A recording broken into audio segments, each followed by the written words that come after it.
ఇవాళ దేవరకొండ మండలంలో కోమెపల్లి గ్రామంలో ఎస్టీ బాలుర రెసిడెన్షియల్ పాఠశాలలో ఉన్నాం మేము ఇక్కడ.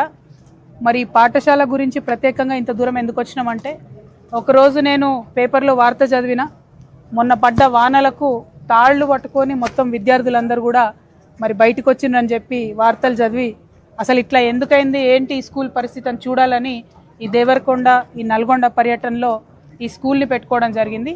ఇక్కడికి వచ్చి చూస్తే నిజంగా చాలా లోతట్టు ప్రాంతంలో నిర్మాణం జరిగింది. కాంపౌండ్ వాల్ లేదు, అట్లానే మినిమం ఫెసిలిటీస్ పిల్లలకు లేనటువంటి పరిస్థితి కనబడతా ఉంది. ఓన్లీ హాస్టల్ ఉంది, క్లాస్ రూమ్స్ కానీ స్కూల్ కానీ లేదు. సో ఇప్పుడు పిల్లలు ఎక్కడైతే పడుకుంటున్నారో అక్కడే చదువుకోవాల్సిన పరిస్థితి వస్తున్నది. కాబట్టి కొంచెం దయనీయంగా ఉన్నది, ఇబ్బందికరంగా ఉన్నది. శానిటేషన్ టెండర్ పిలిస్తే కూడా ఆ టెండర్లో కేవలం 2 శానిటేషన్స్ వర్కర్ వచ్చారని చెప్తున్నారు. దాంతో ఇంత పెద్ద స్కూల్లో 450 మంది పిల్లలు చదువుకునేటటువంటి స్కూల్లో అన్ని బాత్రూమ్స్ 2 వర్కర్స్ కడగడం అన్నది చాలా దారుణంగా ఉంది.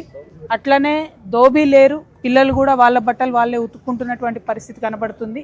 సో ఇట్లా మినిమం ఫెసిలిటీస్ లేకుండా ఇక్కడ స్కూల్ ఉంది. నేను ఒకటే రిక్వెస్ట్ చేస్తున్న కలెక్టర్ గారిని, ఇక్కడ 5 ఎకరాల భూమి అలొకేట్ చేశారు. ఈ 5 ఎకరాలలో ఎంక్రోచ్మెంట్ అయ్యి 3 ఎకరాలు మాత్రమే వీళ్ళకి మిగిలింది. మొన్న వచ్చిన వరదల్లో ఇక్కడ కంప్లీట్గా వెనుక ఉన్న వాగు పొంగి ఇక్కడికి నీళ్ళు రావడం జరిగింది.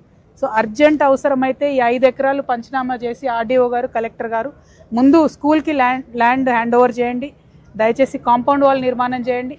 అదేవిధంగా ఎట్లయితే హాస్టల్ కట్టారో అట్లనే స్కూల్ కట్టడానికి కూడా తక్షణమే టెండర్ పిలవాలని చెప్పి నేను డిమాండ్ చేస్తూ ఉన్నాను.